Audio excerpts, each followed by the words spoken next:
Hello guys, welcome to Thiruchitrambalam YouTube channel. ஈசிஆரில் இருக்க Sivan temple போகிறோம். வாங்க வீடியோக்குள்ளே போகலாம்.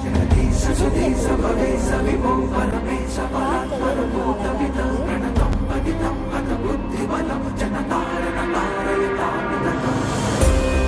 என்ட்ரன்ஸ்லேயே காலபைரவர் வெல்கம் பண்ணுறாங்க. ஆற்றுக்கு நடுவில் கோவில் அழகாக கட்டியிருக்காங்க. உள்ளே போனால் ரைட் சைட்லேயே காலபைரவர் இருக்காரு.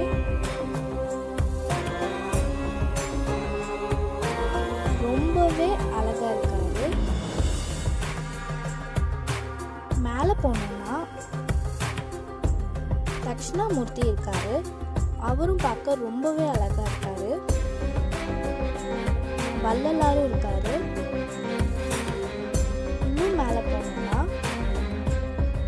விநாயகர் ஆப்போசிட்ல இருக்காரு.